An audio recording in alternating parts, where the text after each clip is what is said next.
1835 में ब्रिटिश सांसद Thomas Babington Macaulay ने भारत को अपनी जड़ों से उखाड़ने के लिए एक बहुत बड़ा अभियान शुरू किया था। Thomas Babington Macaulay, a writer and historian, came to India in 1834.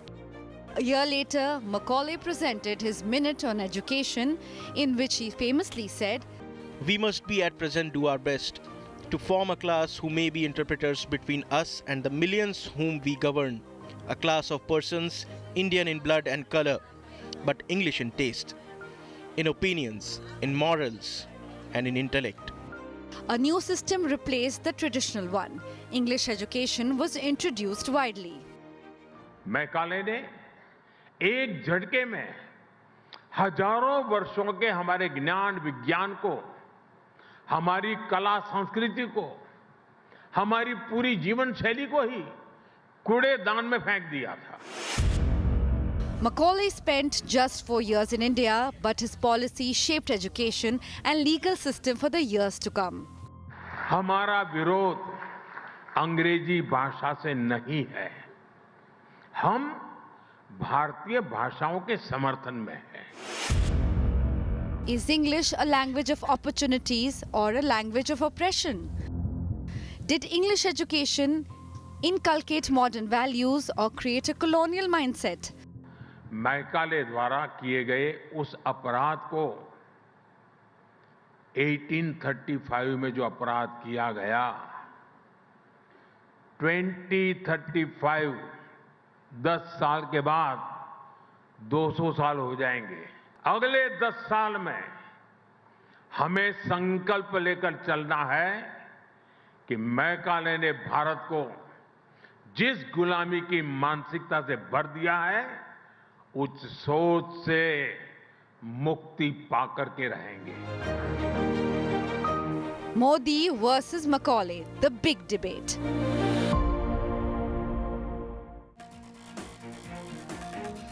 Hello and welcome to a special News Today debate here on India Today TV. Prime Minister Narendra Modi triggered a major talking point when this week he attacked Thomas Macaulay, the 19th century British historian and politician who's widely seen to have pushed English language education in India with his desire, as he said, to create a class of persons Indian in blood and color, but English in taste, in opinion, in morals and intellect. Prime Minister Modi says Macaulay created a colonial mindset of slavery that India needs to shed now, while others say English education in fact brought modern values to an ancient civilization. Modi versus Macaulay. English education, boon or bane? That's our big talking point and our big debate today. Joining me now, William Dalrymple, historian, celebrated best-selling author, also podcaster and a self-professed Indophile. And with him, Amish Tripathi, best-selling author, also who's been with the Nehru Center in the past. Appreciate both of you joining us. Remember, I spoke to William earlier, so I'm going to first come to William Dalrymple and begin by asking you, William, I want to look at the speech the Prime Minister made closely. Mr. Modi suggested it is time that India got rid of its colonial mindset. To quote him, free ourselves from the mindset of slavery that Macaulay imposed on India. Do you believe Thomas Macaulay imposed a slavery mindset on India in the 19th century? Or did he actually pave the way for some kind of modernity through English education? So I should come straight up and say my family were Macaulay's great enemies. James Prinsep, who translated Kharoshti and translated all the Ashoka pillars, and his brother Henry Prinsep, who were my great-great-uncles, they had public debates against Macaulay in Calcutta Town Hall. And they were the Orientalists who wanted to have education in Indian languages. So they were, in a sense, on Prime Minister Modi's sides. But my perspective, for all it's worth, as a foreigner coming to live here, is that I was always amazed how little of Britain's colonial shadow remained, even when I first arrived 40 years ago. In the 1980s, I arrived in the country which seemed to have shed most of its colonial shadow. And, the British in India already in the 1980s felt as distant as the Romans in Britain. I've always felt the opposite. I've always felt that India has always been very pragmatic about what it retains and what it has shed. It's shed everything that's useless to it, and it's clung on to the things that are useful. And English is useful. I mean, English is just obviously the international language, and in a sense, it's one of India's great advantages over China that there's so many people here fluent in the language which is the main international language today. But people revert into Hindi in conversation when it suits them. So it seems to me you've got the best of both worlds. That's interesting. We've had the best of both worlds, but William Dalrymple, there'll be those that will argue that Macaulay ended up creating this Indian elite that still exists according to some, and that's what the Prime Minister was referring to, that the masses, the teeming masses of India must find their voice in Indian society, not just the elites. Many of the masses speak regional language. Why should those who know and speak English well exercise this dominance? Why should this small English-speaking elite class dominate India? I think one of the great things about India throughout history has been its multilingualism. Many people here speak many languages, and that's an incredible asset to be able to speak English when you're dealing with clients or going to education abroad is a terrific thing. But you should also have pride in your own language and your own literature, and I think India has done that pretty well. I mean, most people in the top tier of society speak English as their first language, but also have one or more languages they can back up on. I think, we're right to emphasize that Indian languages and Indian literature are great things to be treasured. But I think that having the option of speaking English is obviously enormously helpful for business and for the country's prosperity. So I think to have both, as is so often the case, is the best of all worlds. But in a way, William Dalrymple, aren't we seeing some kind of a tradition now from the old Nehruvian elite to the new Modi-led India? The Nehruvian elite spoke in English, and there will be those who will argue, including the Prime Minister, that this led to some kind of an inferiority complex among those who couldn't speak the language. And now finally those who speak regional languages, Hindi in particular, are finally finding their voice. Do you really believe that a kind of inferiority complex was built in to our society in India by the Nehruvian elite, which is being shaken, dare I say, by the Modi elite? Well, I think the new India is the India which is taking over every big business in America and doing terrifically well on the world stage, and these are the people who are leading India into its next phase. It's right, as you say, that people should not look down on regional languages, and they should celebrate regional languages and regional literature. At the Jaipur Literature Festival, which I help direct, my wonderful colleague Namita Gokhale curates at least 40 languages each year. We make a point of celebrating all those different literatures, and that's absolutely right and proper. But it's also important that the elite and the educated elite are able to deal internationally and take over businesses around the world. It's not either or. It's not a question of one or the other. It should be both, and that's a great Indian strength. But do you, William Dalrymple, as you travel around India as a self-professed Indophile, do you notice any fragments of the colonial mindset at all?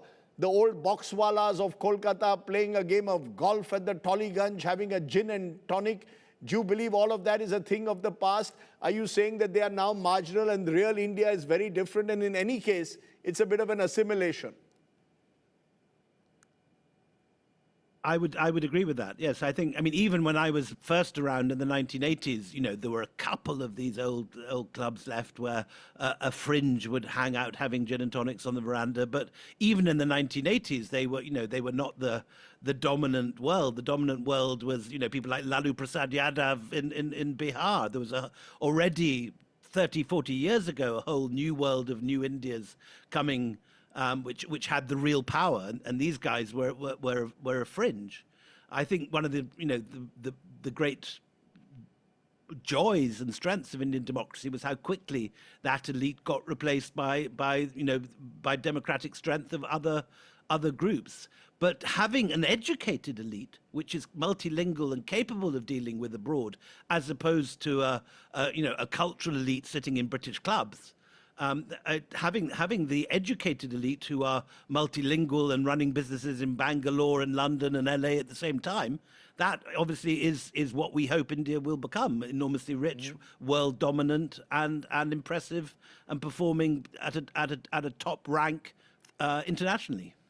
And what is also true, and you reflect on many of these characters in your celebrated Empire podcast series, that it was actually, in a way, Thomas Macaulay's English focus that had led to European enlightenment in some way coming to India, modern values that inspired the likes of Mahatma Gandhi, Jawaharlal Nehru. They went to Britain, it shaped their intellectual thought, they brought it back and played a huge role in actually the freedom movement of this country. Yes, I think exactly. I think you can underrate very badly how brilliant these guys were. Again, pragmatically using the best of what was then, the cream of global education, but then using it for the benefit of India. I think the Nehruvian elite did what people do today. They're using their skill, their education, and their language abilities to make India the world-class #1 country, the best that it possibly can. So I wouldn't look down on the business elite and those who perform at this incredible international level at the very peak of their abilities, and they are the people that are leading India into the future, running banks, running big multinational companies, taking over all these fortune companies all over the world, and we see them wherever we go. There are Indians running everything, so they should be celebrated, not denigrated, I'd say. Just to quote what Prime Minister Modi said again, William, he said, Macaulay broke the back of our self-confidence, filled us with a sense of inferiority, threw our entire way of life into a dustbin in one stroke. That was when the belief took root that Indians must adopt foreign ways to achieve anything. The sense of pride was gradually weakened. Do you think the Prime Minister is exaggerating it, that this is more politics? And as you said at the very outset, India is actually an example of the best of both worlds, West and East? Exactly that. I mean, I think Macaulay was appalling, and my family fought very strongly against what he tried to do. But I don't think he broke India.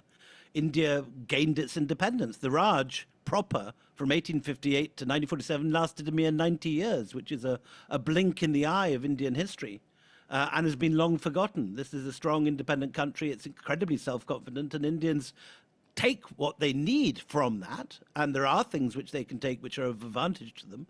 But the idea that they're sort of cowering and beholden to some sort of old ghost of Macaulay seems to me very underrating the brilliance, resilience, and pragmatism of Indians. Interestingly, I can also tell you that Ashish Nandi, the sociologist, once said that cricket is an Indian game accidentally invented by the English. That is an example, and of course it was the Parsis who were the first to take it up, the most Anglophile of all the communities. But but again, it's now become very much an Indian game and dominated by India, not by Britain. But in conclusion, what's the best thing India can still take from the British? What's the one thing you'd like the British to take from India? The one thing. So I think the best thing they can take from Britain is the language, the English language, to have the ability to speak English as well as your own languages, plural, is a great asset in this world. As for what Britain can learn from India, I think Indian entrepreneurship, Indian business acumen, and the energy of South Asia is something that we look upon and admire. Okay, we heard there from William Dalrymple earlier. Thank you very much, William. I want to now turn my attention to joining me live, Amish Tripathi, another best-selling author. Appreciate your joining us. Amish, you heard William Dalrymple actually say India has the best of both worlds. Given what, do you agree with that? That actually we are a rare example where we've combined the benefits of English language and also been strongly committed to our regional indigenous culture. So is this a false binary, a false debate, Modi versus Macaulay, more political than cultural? Look, I mean, I'm not anti-English, obviously. I mean, we are speaking in English, and English is the language of modern science. But I am a Hindi bhashi as well. I'm completely comfortable in Hindi, my mother tongue, as I'm sure you are in Marathi, and all of us are in our own languages. But where I agree with the Prime Minister is it's not so much the language. It is the way we approach our land, the way we approach knowledge systems. Let me give you a few examples. Our education system is such that we put allopathic medicines, the allopathic medicine system, right at the top, and do not spend enough effort to scientifically research our Ayurvedic traditions. And I can tell you, I've been living in the UK. Many Westerners are getting into Ayurveda and the traditional wellness systems because they know that outside of emergencies, these traditional medicine systems probably lead to better medical outcomes, right? The allopathic medicine system in the US, they spend 11% of their GDP on medicine. You could argue their medical outcomes are actually not that good as compared to Europe. Now, that's one aspect. Second aspect, look at, I'm talking about practical stuff, huh? Not just at a theoretical cultural level. You'll notice in schools, they tell us that there are 4 seasons. That's what I was taught. My son is 16 years old. He was taught the same thing: summer, autumn, winter, spring. And I'd asked in school, "Ma'am, monsoon kahan gaya?" Our ancestors were very clear that monsoon is the key season. India actually has 6 seasons. Europe has 4 seasons, and the key season for us was monsoon. That's why the Sanskrit word for year, varsh, is based on Varsha. That's why the Sanskrit word for a nation, Varsham, it's Bharat Varsham, right, is again based on Varsha, rain. Our entire way of life was built around the monsoon. Our temple ponds, our lake systems, essentially South Asia, Indian subcontinent, Southeast Asia, get all our annual supply of water within 2-3 months. Our entire way of life has to be built around how we manage that flood and dry season. Europe, etc., they don't have this because of our, westernized elite system. We don't build our cities for the Indian climate. We want to ape London. There's nothing to learn from London. They don't have the monsoons, right? So we should have lakes in our cities, as our ancient cities did. We should have temple ponds. We should have a Shramdan system. Think about another practical thing of a colonial deracinated elite. All our upcoming new cities, we're building glass wall buildings. Okay, glass wall buildings were invented in Western Europe and Northeast America, where there's a shortage of the sun. It makes sense there. Heating cost goes down. In India, there's an excess of the sun, not a shortage of the sun. When we build a glass wall building, we're essentially building a giant microwave oven. Why are Indian architects building this? क्योंकि सबको गोरा बनना है. Everyone wants to ape the West. This is the result of our colonized education system. And I'm talking about just practical matters. So Forget about the cultural impact. you're saying Macaulay's education systems actually took us away from our traditional medicines, our long history of work in science, and almost made a generation look down in a way upon some of these ancient practices like Ayurveda. Is that what you're claiming? And therefore, that's Absolutely. the inheritance that we need to reclaim. And we need to decolonize our education system so that we can do this, so that we have an elite which realizes they're not living in Europe, they're living in India. Again, I'm not anti the good things we can learn from the West. The West has been the most successful civilization of the last 3 centuries. There are many good things we can learn from them. And as our ancestors said, Ano Badraha Kritrovantu Vishwata, that let noble thoughts come to me from all directions. But we should not forget our roots. Where I agree with what William said so beautifully, that this change is happening democratically, peacefully, slowly. And I agree with William completely on that. I also agree with William that there is no need to turn completely anti-West. There are good things from the West. We should learn that. But let's learn our own stuff first. No, but the truth of the matter is, it was in, today when you see, for example, India, a market leader in IT services, you see Indian engineers going across the world. A lot of that is the benefits we got from English education. And contrast us with a Japan or a China.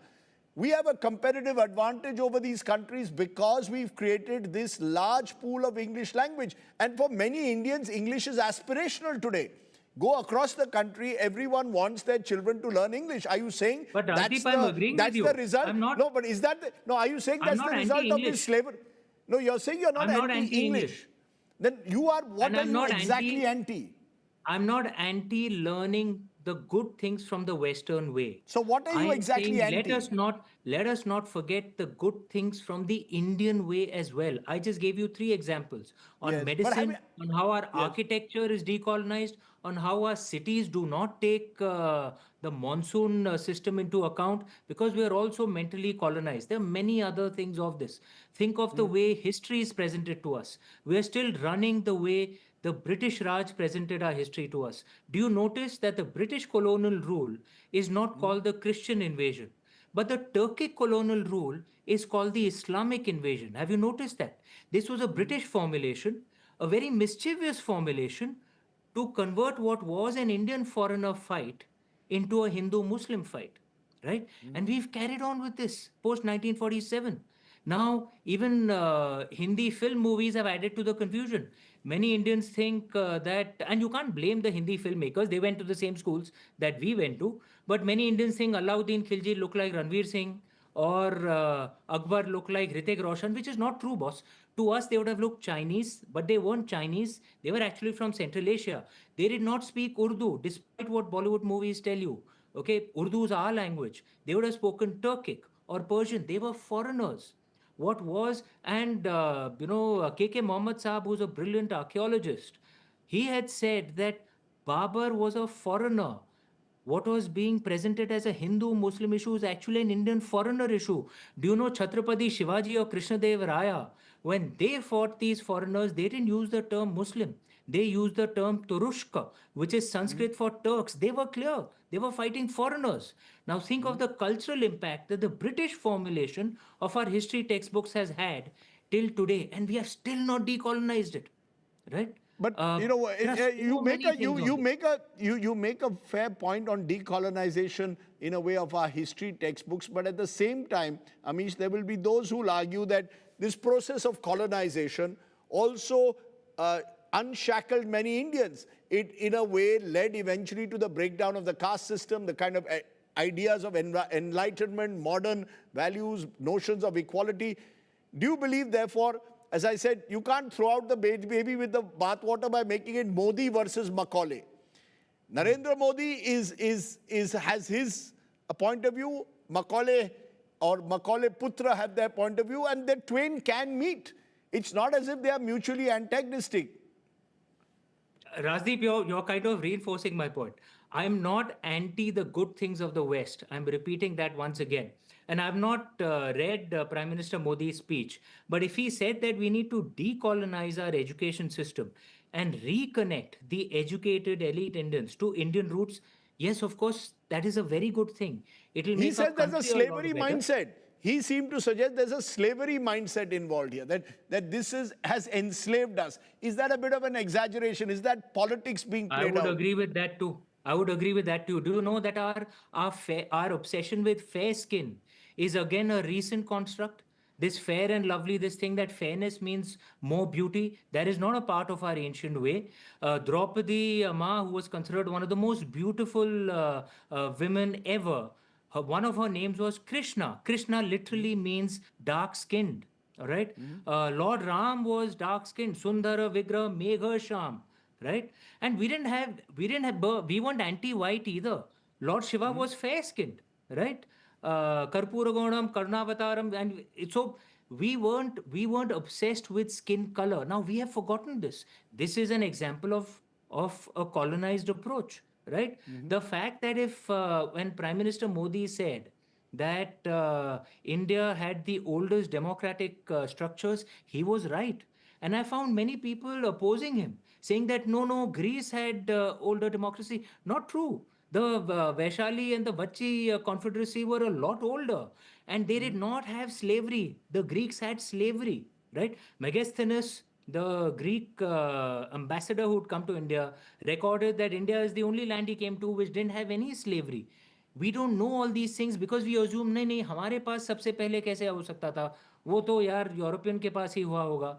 This, if you ask me, is a slavery mentality. But I'm repeating once again, That doesn't mean you swing to the other extreme where you refuse to learn anything good from the West. That is silly as well. There are, look, artificial intelligence, AI has been invented by the West. Modern computer tech has been invented by the West. Of course, we should learn from that. Why shouldn't we? Goddess Saraswati can bless anyone in the world, and we should open our minds and learn from whoever Goddess Saraswati has blessed. Very well put there, Amish, and I appreciate you joining me and taking the time off amidst writing another book. So thank you very much for joining me here on this debate. Amish Tripathi, William Dalrymple, you've had two fine voices joining us here. Okay, so let's widen the debate now by raising the big questions. Modi versus Macaulay. Was Prime Minister Modi wrong to target Thomas Macaulay for introducing English language to Indian education? Has English education inculcated modern values or created a colonial mindset? Has English education grown at the expense of Indian culture and languages? Is Modi's attack on Macaulay about politics or culture? India versus Bharat, is it a false binary? Joining me now, special guest, Professor Rakesh Sinha, author and former MP, and also Professor Shruti Kapila, Professor of History and Politics at the University of Cambridge. Dr. Suraj Yengde, he's been a scholar at Harvard and Oxford, writes on Dalit issues in particular. And Professor Aditya Mukherjee, one of India's most distinguished historians. Appreciate all of you joining us. Why don't you take it, Professor Shruti Kapila, first. Let's get a woman voice right at the outset. Tell me whether you believe that this is a false binary, India versus Bharat, Modi versus Macaulay, or as William Dalrymple suggests, it's the best of both worlds, or as Amish Tripathi suggests, India's mindset has got colonized over the years and we need to decolonize it. I mean, I think all of it is true in some senses, given that I think British colonization had a profound and deep and irreversible change on modern life, and particularly India. It was, after all, a very kind of the main, as it were, part of the British Empire. So I wouldn't want to say, but having said that, I would say that whether it is, as it were, right-wing historians or left-wing historians or, centrist historians, there's no getting away from the categories of modern knowledge systems that were put into place about 200 or 300 years ago. So history writing, knowledge, whether the idea of India or the idea of Bharat, they're now going to be inflected by what happened in the last 200 to 300 years. And we will have... Did we lose touch with our traditional sciences, our traditional knowledge? Ayurveda was an example that Amish Tripathi gave. I mean, sure, that's a no-brainer. I mean, the thing is that modern life, as we understand it, whether it is, capital, economy, whether it is knowledge, science, or whether it is indeed government, because the thing about Macaulay's minute is that it comes in the 1830s, which is the birth of liberalism in the world. It's the birth of modern governance, modern state structures, the separation of power, all the things that we understand by modern government and bureaucracy, they're all laid down. In fact, India is the laboratory, if I can use that word, for these modern governance systems, which are then exported back to London. And that way, so the English language question is at the heart of, as it were, a radical change in statecraft, in education, in knowledge. And yes, there's nothing to, say yes or no on. I mean, this cannot be a fight. Whether it was Sanskrit knowledge systems or whether it was Mughal imperial systems, they were absolutely misshapen, retranslated, recategorized, and some of them were even killed off with the arrival of modern knowledge systems and which came with the freight of British colonization. And I just want to say one more thing. One more thing I do want to say, that there was a very uneven uptake of English education in India. Suraj is here. I'm sure he will speak to that as well later, so I don't want to steal his thunder. But what is interesting is that, the British go through a kind of mood swings with policy. So in the initial 30, 40 years, there's a kind of Indomania. So everything is Persian. In fact, William Dalrymple wrote White Mughals. I mean, that very idea that, they had to kind of conform to kind of Indian systems, that gives way in the early 1800s after empire is more kind of, settled, if I can say, if the country has been pacified, the big wars have been won. And that's really when, the English question comes on the table and new systems. And interestingly, it was actually Hindu upper castes who were the first enthusiastic, as it were, takers of English education. That's an interesting point to take to you, Professor Rakesh Sinha. This was a process, this was a period of time wherein modern ideas were being brought to the world. And as Shruti Kapila puts it, among those who bought into the ideas, I will add the Parsis to the Hindu upper caste. They saw this as their way of social advancement. Now the Prime Minister seems to be creating some kind of a war between English language or English speakers and those who profess to focus on indigenous languages, when you can easily have the best of both worlds. And many Indians do. I am surprised to see the hypocrisy of the Western intellectuals, those who are westernized or still colonized. When Gogoi Wa Thyong, the African thinker, a writer and novelist, says that English had damaged the African culture, that Ubuntu, you are because I am because you are. This is the Ubuntu culture, which we had Sarve Bhavantu Sukhina Sarve Santu Niramaya. He says that language is not merely the mode of communication, it also carries the culture. And he wrote in 1977, The Decolonizing Mind. That is a path breaking in the field of the linguistic politics of the world. Therefore, I consider that what Prime Minister says is a very true, he touches the reality which has been ignored for decades and decades by the Congress and Nehruvian regime. What I want to communicate what here, is it that troubles you most? Professor Rakesh Sinha, what is it that troubles you most? What is it that troubles you most about this so-called colonized mind? No, you don't. Yeah, go ahead. Oh, what trouble me? What does not trouble me? That is not the question. Let me complete my point of view. Please we have do. not intervened there. You see, the English is a language.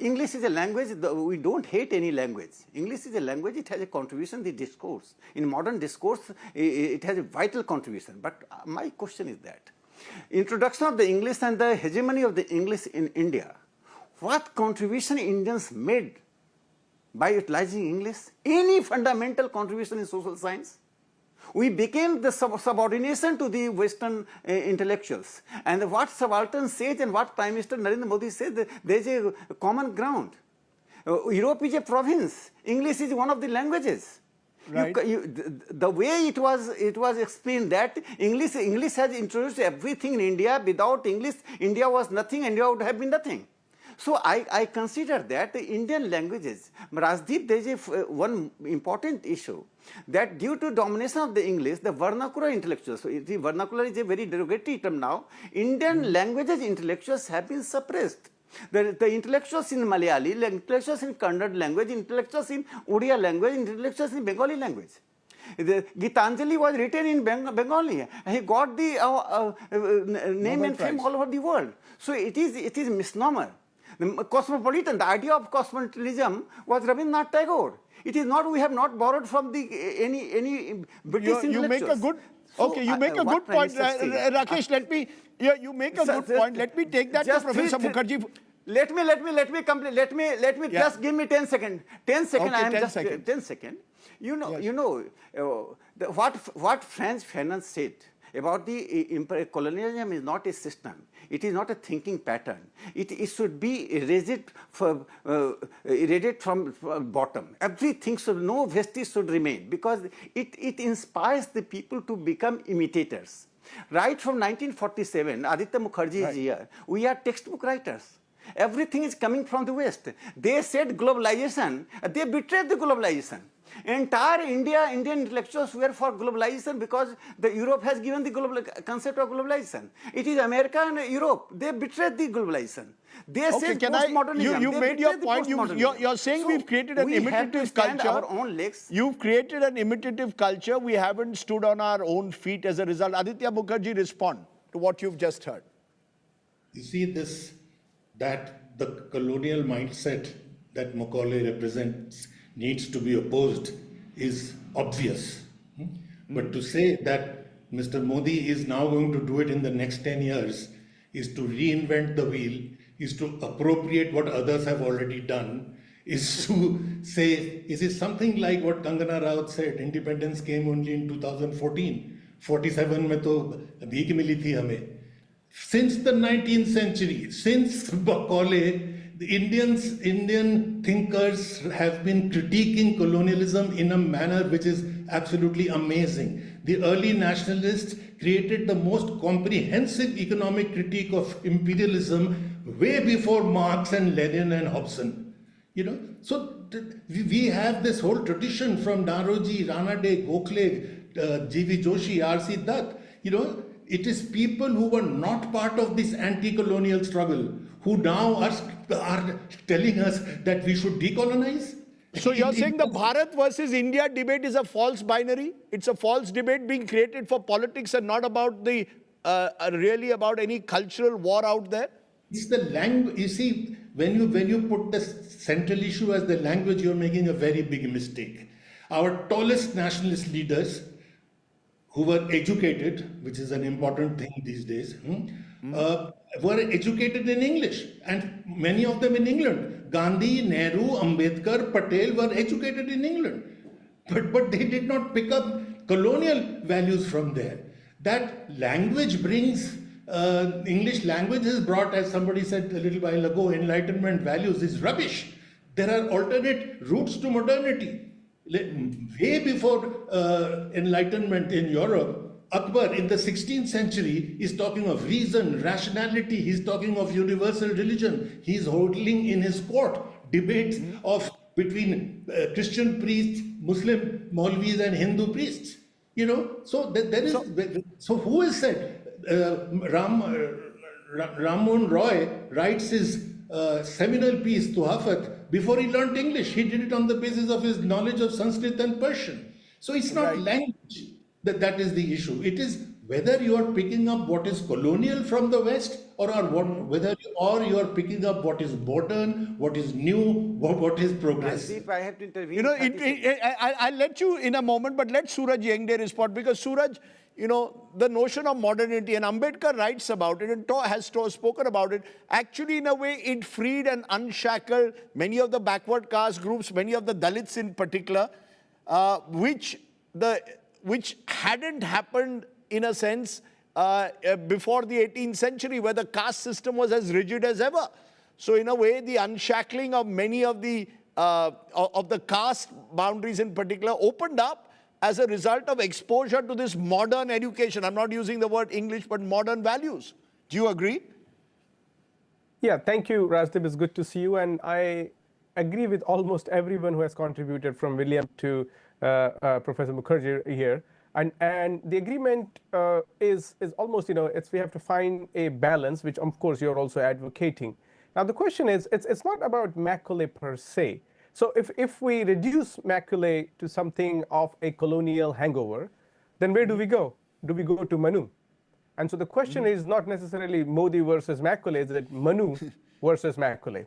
And if you go back to the values of Manu, we are back to square one, which really challenges the ethos of Indian constitution and democracy. Now, let me tell you, with English language that we have, the way Ashish Nandi, as you have pointed out, as a cricket is an Indian game, so English has also undergone its own formulation. So Indian English is different than British English. So when I went to England way back in 2011, I wrote an essay in English, and my professor in the UK couldn't really surmise the argument because I was educated in a state medium English school, as opposed to those international or central board English education, which is heavily subsidized by the cultural capital of the West, as opposed to the state medium English schools, which really give you both of the two worlds. And now, for example, if we really have to decolonize, we really fall into a very riskier trap. Do we go back to the hegemonic ideals of Brahminical hierarchy?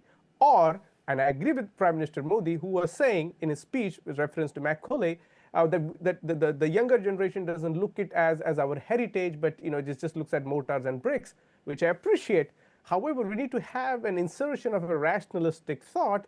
And around the same time, 1835, when minutes were written, about the same time and 2 years later, James Prinsep deciphers Brahmi script that gives rise to this huge canvas of Buddhist economy of philosophies that are just that are just available. And so what we see here, English medium education has given rise to elites that are also what we call now English medium Hindutva. which is, the president of BJP, himself went to this English medium school, JP Nadda, getting educated, and the people who are opposing English language, which I appreciate, without really accounting their own complicity in this, where their children are studying here abroad, where I am at, in UK and other parts of the world. That's interesting because I'll come to you, Shruti, in a moment, but Rakesh Sinha, it's all very well to, in a way, pitch English language as part of this colonial mindset which has been built. But the truth of the matter is English is aspirational. Everyone wants to send their children to English medium schools, and you can easily achieve a balance. You can easily get the best of indigenous education and also have English. It's about values. It's not about what language you speak, but the kind of values you espouse. So if you espouse the values of Manu, then surely you have no place in this new India, surely. Before coming to this question, you raised that the Dalit liberation and English helped that. Jyotiba Phule was not well versed in English. Narayan Guru was not well versed in English. These two people had worked in a very vitalized the Dalit progress and empowerment. So don't give credit to the English language for the empowerment of the Dalits. In fact, English had been. Suraj is nodding. Just a minute. Suraj is shaking his head, and Shruti, you don't agree with that? That here it's is not Rakesh factually Sinha saying. Correct. It's not factually correct, but that's okay. Let Go ahead. Let me complete. Yes. And I'm also surprised that you are reducing Prime Minister's speech to just an English language. He has not opposed the English language. What he wants to say that there should be progress of the Indian languages, the heritage we have in the Indian languages. And I'm also surprised at Aditya Mukherjee's version. He's just creating a politics in Prime Minister's philosophy of decolonization. He's rejecting, in fact, the entire subalterns school, their comrades. Homi Bhabha, Gayatri Chakravarti Spivak, all of the people saying that Orientalist later on the post-colonial discourse, that they are emphasizing that the progress of the idea is not possible unless until the local languages are given importance. It is not the question of India, it is the question of the world so you're saying, unlike, one language, Japan, one province. You're saying unlike a Japan, is not the globe. Okay, Shruti Kapila, unlike a Japan or a South Korea, and these were examples, just a minute, sir. No, just a minute. Three people are... No, they're not against you. It's not three against one. Please. Give me time or I should... No, 1 minute, sir. You give me time. Four people are speaking the same way, raising various issues. They're not. You finish your point. I'll give you 30 seconds more. Go ahead. Complete your view. No, what I want to say that for the last more than 7 decades, our heritage, even our manuscripts remain untranslated, not translated. They're not read. We have the almost 1 crore manuscript. 1 lakh Indian manuscripts are outside the country. It is the Prime Minister Narendra Modi is doing. I'm giving just one example. I'm finishing what is it. Mohan Ranade was arrested in Goa Mukti Andolan. He was sent to, by Nehruvian regime, during that regime, he was sent to the Lesman and for 25 years prison. And we have liberated or freed 3,700 Portuguese army. We have not asked for Mohan Ranade.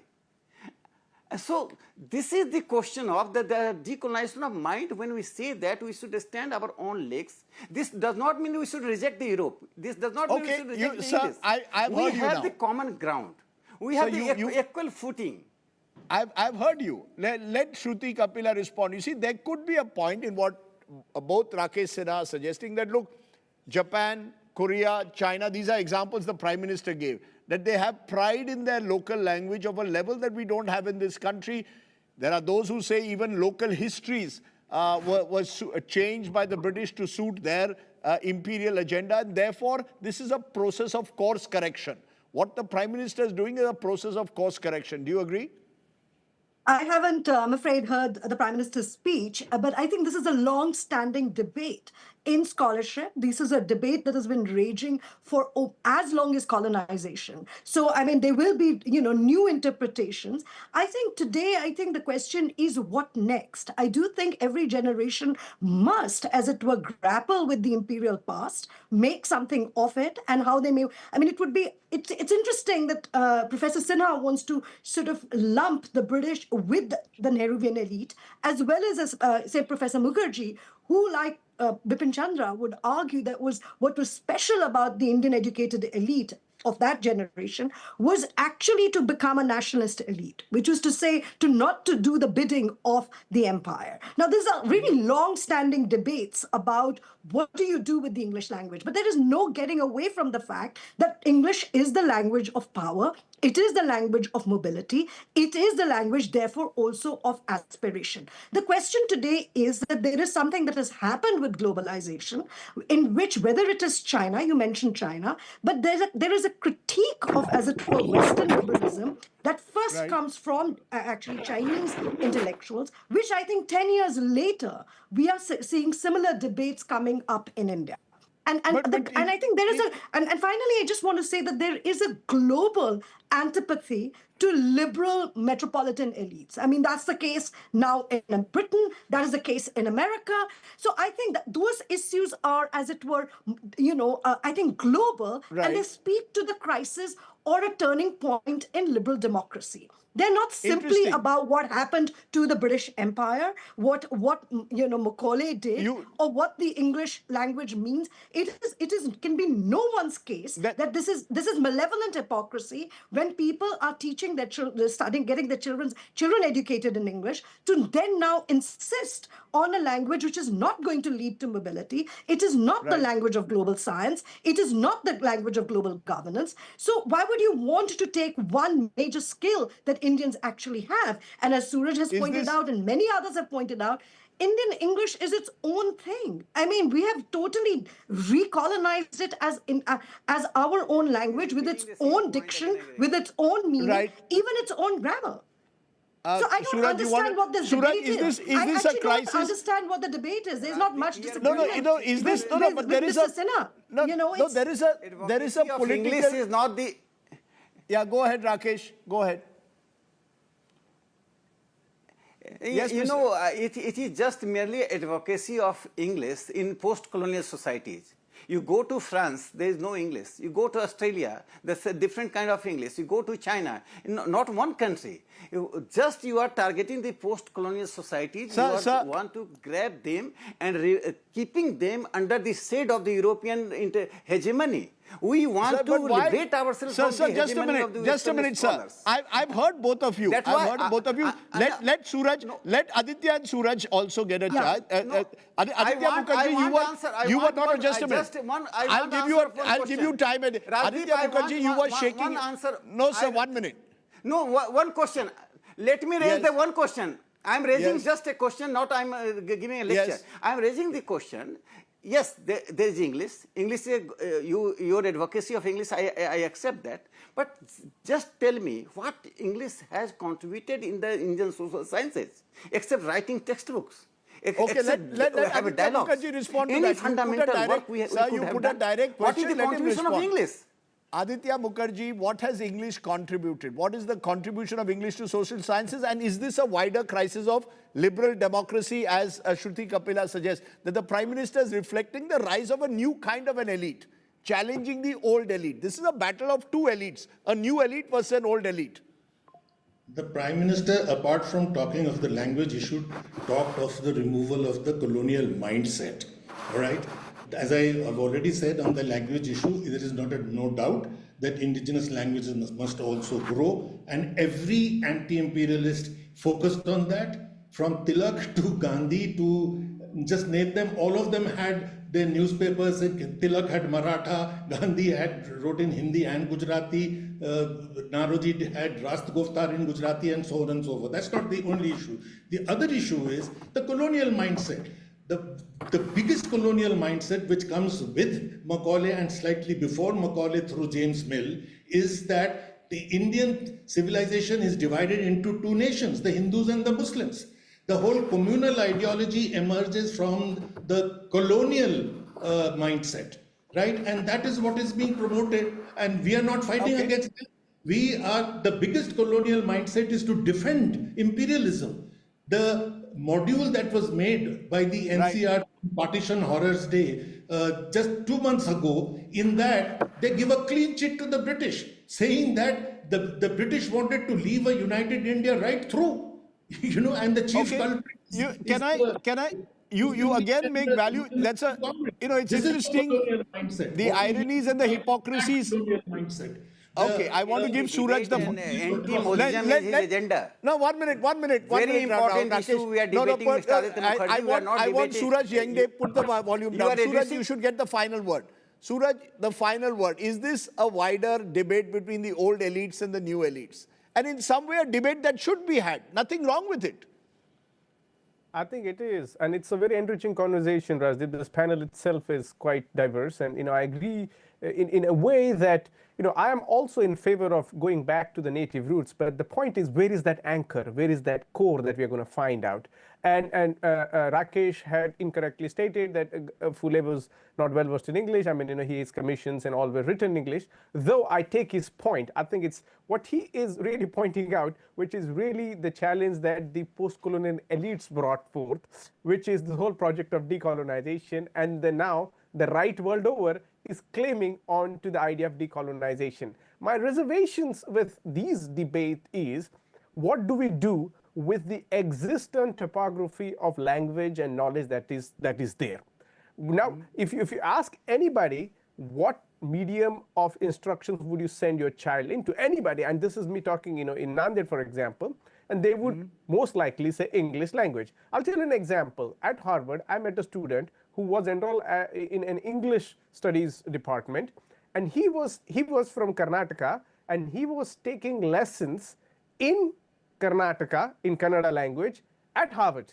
And because his education, though he grew up in Karnataka in one of those posh boarding schools, and I looked at it and I was like, how tragic that is. But that is what this new elite has provided us and really made us look inferior.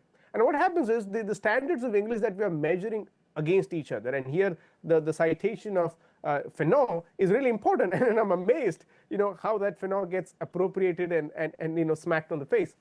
We really need to think about, what does this culture of language give us as an outcome? Right. What I think it essentially does is that if we are able to decolonize and de-Brahminize, if we are able to sanitize this with the elements of this aristocratic elite, as well as the complicits, the satraps that were here, 565 princely states existed, they were in British suzerainty.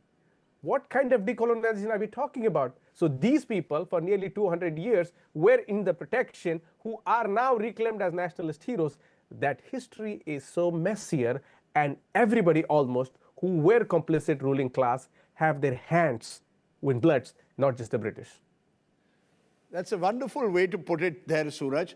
And I think you've given us, as have all our panelists, a debate which has truly enlightened us. I hope to see many more such debates on television, done without noise and done without confrontation. Because I think the genius of this country is its ability to assimilate different ideas and then move forward. Not necessarily pit Modi versus Macaulay, as we started at the outset within the debate, but find ways in which we can achieve the best of the old order and the best of the new order and take that forward. I thank you all very much for joining me here on this special debate. Thanks for watching. Stay well, stay safe. Jai Hind. Namaskar.